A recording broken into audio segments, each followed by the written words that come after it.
All right, so it came out last week that ESPN is going to be doing a special Marvel-themed broadcast during the Warriors-Pelicans game at the start of May. Now, as a broadcaster and analyst for the Hawks, I know that a lot of what the networks want to do is capture that younger audience, the Gen Z group, that group that just loves streaming, digital, everything. But Jason, like, what do you think about this idea to cater to the youth, as they say, and what it'll do to sports broadcasting in general? I think this is a really fascinating idea and movement. I saw, a lot of people were complaining about it on social media, which I get. But I think that we're just going to see more of this as platforms attempt to kind of like more accurately target groups within their audience so that they can better, let's be frank, serve them advertising and serve them perhaps goods and services that they want. And this makes a lot of sense. Like if you're Disney and you own these two things, we own ESPN with its partnership with the NBA. We own the MCU, which is the biggest movie franchise and storytelling universe currently going. Why not combine those things and see if we can engage a younger generation of fan, which, frankly, a lot of the anxiety in media and entertainment in general is a constant worrying about, oh my God, the Zoomers don't watch TV. What are we going to do? Yeah. Oh my God, this thing is too long. How do we make it short? Like, how do we find them? What if they're just on their phones all the time? What do we do? And so I think this is one of those things, much like the NFL wildcard game that was Nickelodeon themed, which listen was a meme fest. I think we're going to see more of this. I think it's kind of smart, even though people may not like it. Listen, I think it's absolutely genius. And just so people can understand, there's going to be characters that are included from Marvel: Iron Man, Black Panther, Wakanda Forever, Captain Marvel, Captain America, Black Widow, and Doctor Strange. My guy, Ryan Ruocco, is going to be broadcasting the game along with Richard Jefferson. They'll be the analysts for the game that day. They'll be in Marvel-themed studio in Bristol, which I think is dope. By the way, I know Disney owns all of this because I get a check from Disney every time I do something from ESPN, and I get hype every time. It's like every time I see that Disney, I'm like, Disney knows me. So I know that this has got to be hype for the broadcast team because it's something different. It's like it adds flavor. I want to be a part of a set where it's all Marvel themed and there's going to be 3D virtual characters, custom graphics, animation packages. Like the fans are going to be able to follow along as the athlete is like put to a test, gaining Marvel hero points. Like, what are we? I don't even know what that means, but it sounds lit. Here is a quick synopsis so far of what's been reported. During the game, Iron Man and Black Panther will unveil a plan to expand the ranks of the Avengers, and therefore they will need to recruit. And during the game, the Marvel characters will observe players from each team, and they will award them Marvel hero points, as you said, based on their achievements. And those that score the highest then will be invited to, I guess, join the Avengers. Like, sign me up. I'm sorry. Like, that is like, and there's some people like, and I get that there's this whole group of people that aren't into Marvel. Yeah. Like aren't into, or not even into Marvel, so this isn't as appealing. Like Nickelodeon, we better all have a tie to Nickelodeon at some point. We've all watched people get slimed. It's a household tradition at this point. We know it. We understand it. Marvel's actually a little different. Some people are like, yeah, I'm not into that Marvel DC stuff. Like, some people just are like that. And there's also going to be the people that are like, I just want to watch the game. Like there's always that group too. But this is genius. Like if you're a company and you have certain rights to certain things and you own different things, this is what expansion looks like. And a lot of times when things are new, everybody just, goes against it. It's new. What is this Marvel stuff? But even as a player, I'm not going to be mad if I had an amazing game. And of course, this is a game where I think it's the Warriors are playing the Pelicans. Yeah. So Steph Curry is going to be in the building. I can predict, spoiler alert, he's going to be an Avenger. Like, because he's going to probably, he had like 20 games where he got 30 points in a row. So he's going to be an Avenger. But imagine that too. Like as Steph Curry, you come out the game, you see all the graphics, the memes, like they've made you an Avenger. Like I just think full circle, it's so innovative and it's going to change It's going to change things because we know that there's this war with streaming and basically cable. Like there's a war happening every day that I go call a Hawks game and I say I'm calling a Hawks game. Fans hit me and tell me we can't watch it because I should say Bally Sports. I'm sorry, Bally Sports. They say that we can't watch it because it's not able to be streamed. So only if you're in Atlanta area, it's a whole thing. This is them trying to fight back in that war. When you think about why people end up rooting for a team, the reasons, if you really get down to it, are very simple and often like pretty dumb. Like I root for the Knicks because I guess I grew up in the same state. I have a friend who is like a fan of the Orlando Magic because they went to Disneyland and his parents got him a hat when he was a kid. So then he just became an Orlando. And so the hope is with these kind of niche casts is that some kid out there who loves Black Panther and loves Iron Man and loves Black Widow will tune in because, I love these characters. Here's some new content from them because there's not a new, Black Widow movie is not coming out for a little while. Yep. The Avengers have kind of broken up, at least in the format that they were during the run of the MCU. So here's a chance to see them again, and by seeing them again during this telecast, all of a sudden they'll be a fan of basketball. That can happen. I think that is certainly on the table. I think the other interesting thing is, if I'm an existing partner with ESPN, am I like, hey, I paid X amount of dollars to be a partner with you and have my products during the telecast, and now you're breaking away and doing this like niche telecast, drawing from my audience. Does that become a point of contention with some of the existing partners? I don't know, but I think that whatever the case, you can see why this is something that I think will continue to happen across sports. Yeah, well, to that point, if I'm an existing partner and I'm just like thinking out loud, I see that, ESPN is doing some Marvel stuff. Well, I'm going to tell them to throw my brand in with their Marvel characters because that instantly gives more value, gives you a new promotion look, gives you a new everything. The good news about Disney is all the things they own are pretty dope. So if they were trying to pitch like this new thing that no one's ever heard of, it might be like pushback. But if you're an existing sponsor and you see this, I'm calling them like, I know that my product better be placed with the Black Panther. I want it on his lap. I'm going to make sure that I have primetime real estate for this, like you say, this niche telecast that they're doing, because what they have holds value, and you can see now that they get it, and they're trying to connect all of their worlds into one. Another spoiler alert, Zion Williamson will probably be another Avenger. Just throwing it out there. He'll be the Hulk or something like that because he just can't be stopped when he goes that's to the perfect.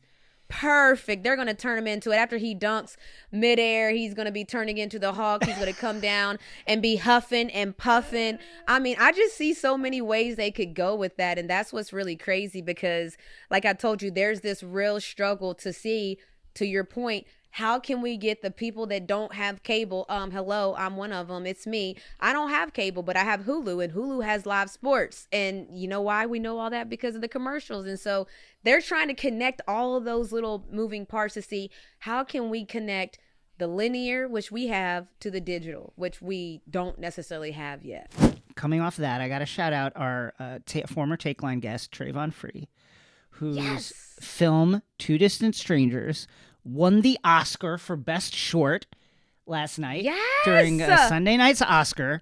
Let me just say this to everybody who wants to come on Takeline. The Takeline bump is real. Come on our show. You will win awards. I love it. Now, my good friend Van Lathan was one of the producers on this. And it was, they formed their production company, 6 Feet Over. This is their first movie, and like their first movie won an Oscar.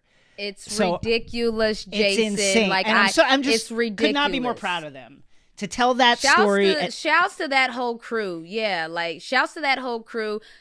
Just because when he came on here, like, you know how when something is a short, you almost get a certain thought in your head, right? It's like, oh, it's just a short. You put the word just in front of it. So even when I'm like, oh, it's a short, I'm like, well, I don't know how much storytelling you can do in a short. He told a whole marathon, like they told a marathon of stories in that short film, and everything was on tone, was on point. It was just right. So yeah, like I'm just like, I'm ecstatic because first of all, the Takeline bump is real. So that's dope. But I'm also hyped because I watched it and I saw his passion and how he talked about how it became a thing. And I mean, even with his COVID stories about filming, and it was like everything fell right, and it seems only fitting that he won. I got to tell this story now. I was at so Netflix threw them a party for the Oscars, right? The whole production company. Travon, of course, was at the actual event, but Van and a lot of the other people that were involved in it were at this restaurant in West Hollywood. I was lucky enough to be there. So the DJ gets on, and I should add, Jesse Williams of Grey's Anatomy and many other things. He is a producer on the film. He was there as well. And right before, I would say about 10 minutes before the award was coming up, the DJ got on and said, hey, if you want to get your drinks, get them now so we can toast because our category is coming up, and if we win, we're all going to toast. Okay. So the category comes up. I'm standing next to Van. I got my phone up. I'm ready to put it on him when he's going to celebrate. And I should have thought about it because, listen, I'm not a huge guy. I'm a smaller guy, right? Everybody's around. I'm next to Van, who people are going to be, like, crowding around when they win, and I should have thought about it, right? I should have been like, I need to get out of this space.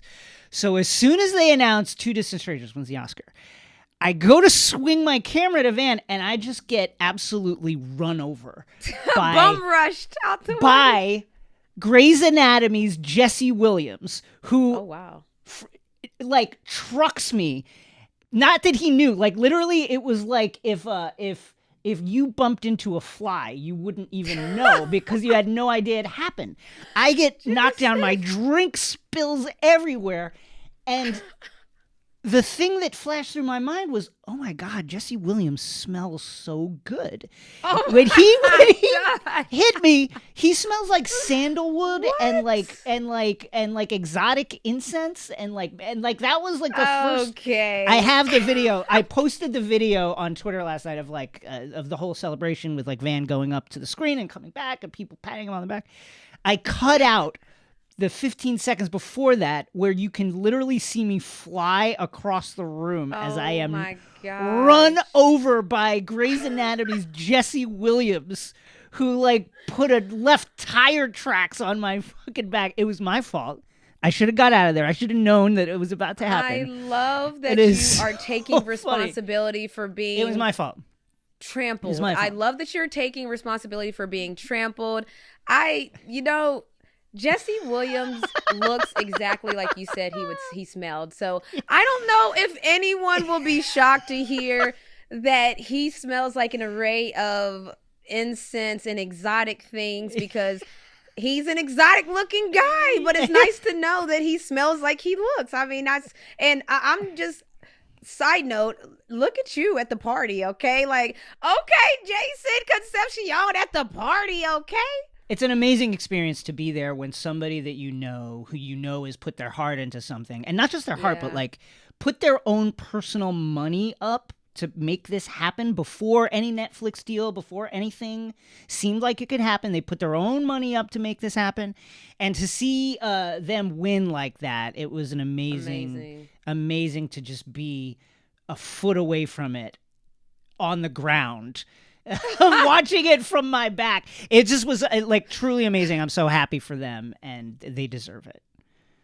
Shouts to Travon, shouts to Van, shouts to everybody, shouts to Jesse Williams, shouts to KD, Mike Conley, everybody involved in the production of that movie. Shouts to Joey Badass, everybody. It was great. We gave love to the Western Conference a couple shows ago, but Renee, the East is on fire right now. The East is fun right now. My Knicks. Yep. Who would have guessed? Won 9 straight. Your Hawks just beat the brakes off the Bucks. This is coming off a win over the Heat. They've won 7 of their last 10. Nate McMillan really paying some dividends now. So let's break down how we see the East playing out with the looming eye of Sauron, the Brooklyn Nets, still trying to find its focus. Playoffs coming. What do you think? Let's start with the Nets. 41-20, 6-4 in their last 10, 12-1 at home since the All-Star break, 12-1 at home since the All-Star break. And they haven't even had their big three together for any amount of time. I think all three of them only played like 7 games. Yeah, and it gets scarier by the game for Brooklyn. I mean, I think that everyone kind of understands there's a race going on, and then there's Brooklyn. Like, there's like this whole race in the East happening, and we all have a fair shot at it. As you just talked about, our team knocked off the Bucks, which is like we all have a shot at certain places, but it's like Brooklyn is looking very scary. They are looking like the Monstars, and to your point, they haven't even had all their people together, and they're winning handedly. And everything that people said they wouldn't be able to do, is there enough balls? Who's going to pass? They just blew, like, they are functioning as a team, and it looks like everything that everyone was saying was their motivation. So they're almost the opposite of what people tried to portray them to be. So defense was such a topic of conversation with them. Who's going to defend? Where are the defenders? Yep. Defense is still kind of an issue. They're at the bottom third of the league, about 26th, according to dunksandthrees.com, like giving up about 114 points per possession. But like offensively, they're scoring 118 points per 100 possessions. They are just killing people. And again, that's with their core three not really playing together. KD came off the bench the other night to score 33 points in 28 minutes versus the Suns. Sickening. It's like, and he looks like, it's the same thing when he came back from the Achilles. He looks like he's missed no time. He gets to wear whatever spot he wants. He gets whatever shot he wants. He's driving with aggression. It's really scary considering that James Harden hasn't even been near the court in coming up on a month now. Yeah, and the only thing that, if you wanted something to try to find to speculate, if you were looking for anything, James Harden might not be ready for round 1 of the playoffs, and he's been out since April 5th. The only thing that could maybe not work well is when you try to infuse someone in a situation, if things are already rolling, you already have a rhythm. Like we said, he's been out for a while. Right. Like, they figuring that out. Sometimes chemistry takes time, but it seems like all of those guys have just, they want to prove everyone wrong on all aspects, and it shows. And so, I mean, let's move on to number 2, the 76ers. What are your thoughts on them? 5-5 in the last 10 games. They've lost 4 straight to Golden State, Phoenix, Milwaukee twice. What are your thoughts? This is a defensive juggernaut, a team that is really just going to lock you up in a serious way. They're about 3rd in the league. Let's just call them one of the best defensive teams in the league, giving up about 108 points per 100. But I think the question with them is, when you look at the Nets, just coming off the Nets, do they have the firepower, right? Embiid is the star. He's the guy you can throw it to. Ben Simmons has, like, frankly struggled on offense, like, over the course of the season and recently in a more pointed fashion. But he's, of course, like one of the most sturdy defenders we have in the league. I like the 76ers a lot. They're a fun team. I just don't think that they have, and it's going to be a great conference finals if it's 76ers Nets. But that would be, I don't know, like a 5-6 game series. I think the Nets. Yeah, and it would literally be that matchup would literally be offense versus defense. Like, in a sense of, what is your team's strengths? Well, the Nets, we know that it's pretty hard to outscore them. They have 118 a game, as you talked about. And then the 76ers, where some people even think that Ben Simmons should be a candidate for Defensive Player of the Year. Like, his defense has been that good this year that he's getting some consideration. So I think with that matchup, it'll be, 76ers are going to play defense. Can they score enough? You talk about it with Ben Simmons. That's the thing. I mean, yeah, with a Ben Simmons, where you said it, he struggled some this season. So you need to get some type of contribution from the defenders, basically. Like, yes, we need you to defend, but we actually need you to do a little bit more on the scoring end as well. So that'll be one of the things. One more thing with Philly is they play one of the faster paces in the league. About 10th in pace, top third in the league in pace, and that's because Ben Simmons, when he is going to score, he thrives in that open court. Yep. If you're going to play the Nets in a conference finals, you got to take the air out of the ball. You cannot. You don't want to get into a situation where you've got a lot of possessions against the Nets because the Nets can kill you. You never want to shoot out. You don't want to shoot out with shooters. What?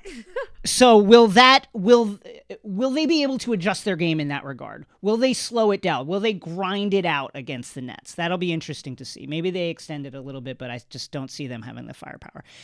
Next up, the Milwaukee Bucks, who your Hawks beat the brakes off of. Talk about it. Talk about that game. All right, so they're kind of the same as the 76ers. They're 5-5 in the last 10 games. Against the 76ers, their bench scored 76. This is not a mistake. I'm saying 76 points versus Philly on Saturday. The reason their bench got to score so much is because Giannis and them, they were whooping them so bad that they had a back-to-back. Yeah. They played us the next night. So they were like, yeah, Giannis, rest. He already had 38 or something, by the way. Yeah. But it was pretty wild to see how the Bucks handled the 76ers that we just talked about. They beat them twice in those last 10 game marks. So it's not like it was a fluke. They won both of them. So then let me tell you what happened, because I know we're talking about the Bucks now, but the Bucks, as you can see there, first in scoring, 119 points. Like they're off the charts on some of their stuff. 3-point field goal percentage. They're second with 39%. So then we had to play them, of course. They're feeling good. They're coming off of a whooping. And what do we hold their bench to? 15 points. Okay. Woo! I just want you to know that the bench went from 76 to 15 points. We ended up scoring 7 straight threes in the fourth quarter to kind of take the lead and handle the game. But it was a close game the whole time, pretty much.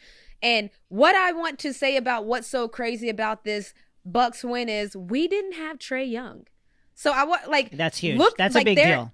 Big deal. Yeah, that's a really big deal for a team that our biggest criticism was all we have is Trae Young. Like, for a lot of times, people would describe the Atlanta Hawks as, well, I mean, they got Trae. I don't know about anything else. I don't think that they can make the playoffs. I don't think they can be anything. I mean, we talked about it on this show in the beginning of the season where people were like, I don't even think they can make the playoffs.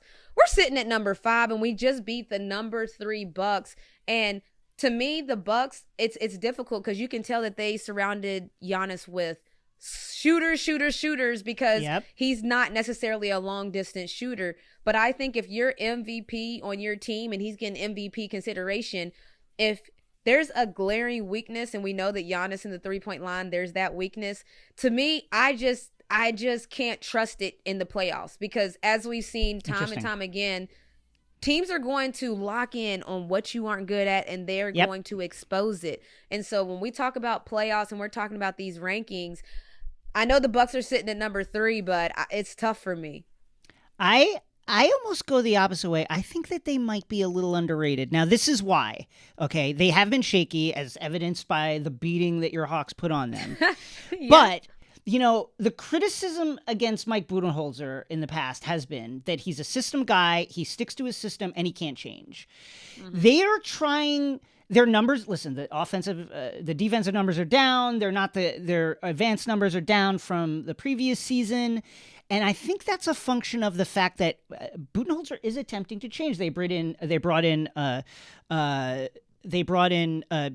PJ Tucker to kind of add some switching ability, which they had not wanted to do previously. They're throwing in a little bit of zone to try and disrupt opponents when they start getting into a groove, which is a thing they did not want to do. Now, what is the cost of trying to bring in new strategy, new plays, new calls, new defensive schemes in the middle of a season that is shortened and compressed by COVID? You're gonna get a lot of variance, right? The team is gonna struggle one night and it's gonna look great the other night, and I think we're seeing that.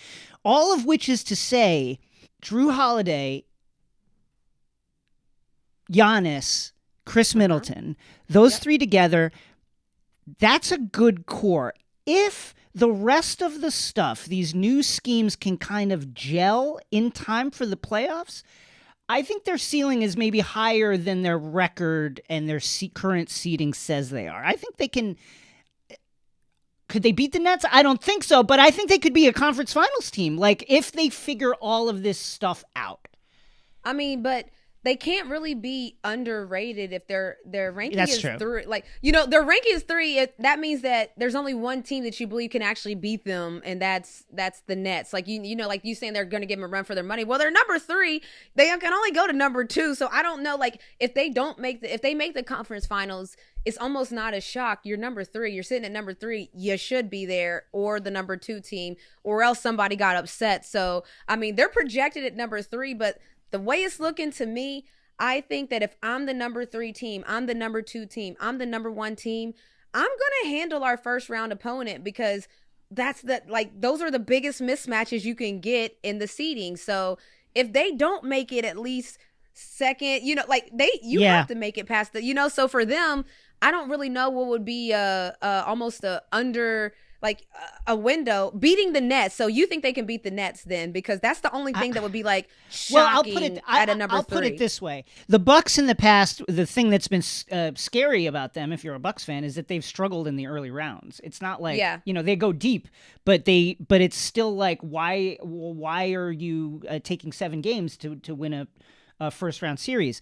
I think if the Bucks manage to really coalesce around these new schemes that they're trying to add in, I think they can get out of the first round. I think they should beat the Celtics handily. They're slated against the Celtics right now. I think they should beat the Celtics in 5-6 games.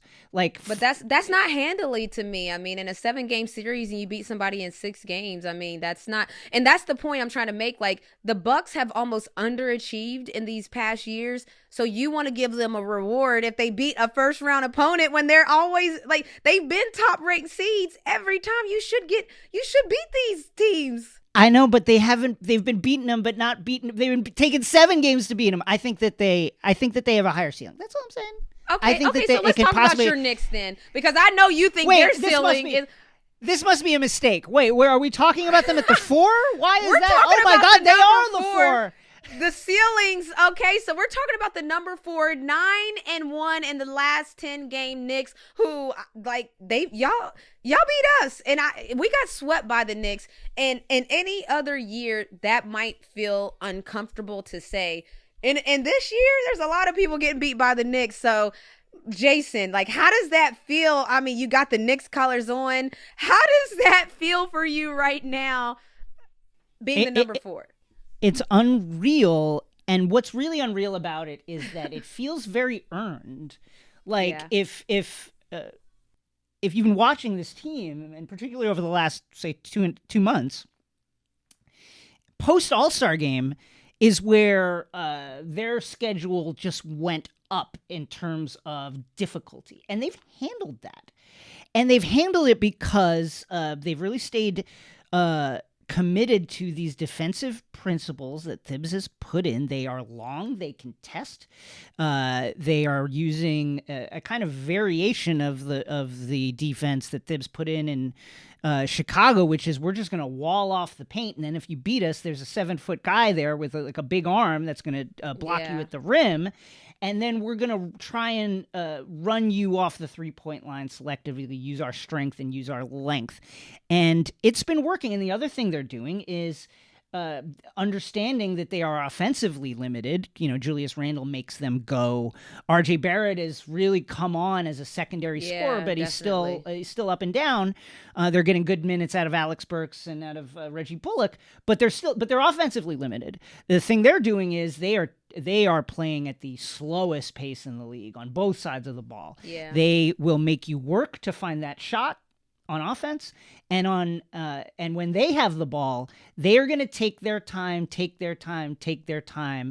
find the right mismatch, to find the right shot.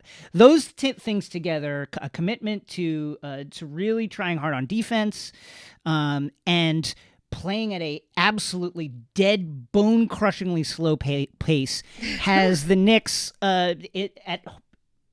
in home court, slotted to start the playoffs with home court. They are a really stout and surprising team. I can't believe it. I something agree. to behold. I watched it live. I watched all these games against the Hawks live, and just how they handled us. It was they're legit. It's almost like when teams haven't been good for a while, you got to see it not once, not twice, so many times to believe it. And as I was just sitting watching that game, the Knicks are legit. It's not a fluke. How they play is not oh, are they going to cool off? I will admit that you guys shot 60% against us from the three. That was the wildest thing I had seen. I was I had seen in the first half, I'm no one shoots that high, so they're going to cool off. And then the second half, Julius Randle had 7 threes the first time we played you guys. It was ridiculous.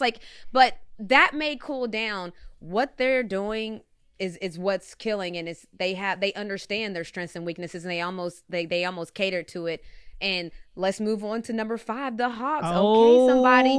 I love that we're sitting right together in a position where no one thought we would be. I think a lot of people thought that 4 and 5 position would not be us. They probably thought of Boston Celtics and Miami Heat, who went to the finals last year. I'm sure they thought everything, we would be sitting down there 9, 10, 11. The Hawks are right now at number 5, 7-3 in the last 10 games. I mean, since March, the Hawks are 20-7. We've been without our main Janes for a while, in a sense of Trae Young has a grade 2 lateral sprain to his ankle. He hasn't been there for the past 2 or 3 games. John Collins missed a gang of games for his ankle as well. We haven't had him for a lot of games. Clint Capella fell straight on his back. We missed him for a couple. The reason I say that is because those are our top 3 rebounders, scorers, assisters, and we haven't had them for a lot of that 20-7 run. Just pretty wild. We haven't had DeAndre Hunter since he hurt his knee. It's so crazy because we have talented players that Chris Dunn, everybody's talked about him as our defensive stopper. He hasn't played all year. And so we have pieces that just haven't even been able to play. Danilo Gallinari missed 10 plus games. Bogey missed 10 plus games, and we're still sitting here. So, I mean, for me, I just think it's exciting. The team understands that no one expects them to be here. And I think for both of us, let's just enjoy it, Jason, because I know that people love to tell us how bad we are, but right now we're not so bad. Top 10 offense. Defense is much better than people think, about the middle of the league. And the other thing is, I had some questions about the Lloyd Pierce firing. I wasn't sure about it, but I have to say Nate McMillan has come in and they're calling a lot more plays.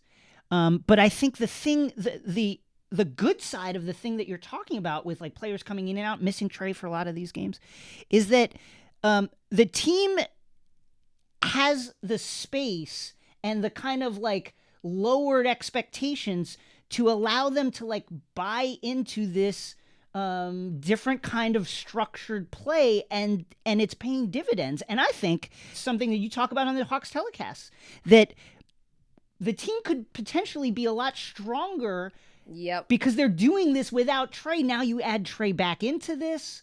And it's scary. Yeah. We beat the Bucks. Fully loaded team. Giannis played. What I mean by that is Giannis played. Chris Middleton played. All their heavy hitters played. We just beat them yesterday, and that was without Trae Young. People have to take notice of that. And if we're beating a solid number 3 team, to your point, that you think has a high ceiling without Trae Young, I'm not saying that we're going to win a championship. I'm just saying we're a team that you probably don't want to play in the playoffs. Yes. And that's it for us. Please follow and subscribe to us on Apple Podcasts, Stitcher, Spotify, wherever you get your podcasts. Don't forget to subscribe to the Takeline show on YouTube for exclusive video clips from this episode, plus my digital series, All Caps NBA, which airs every Friday. Yes, sir. Ron Funches this week. Check it out. Goodbye. Let's go.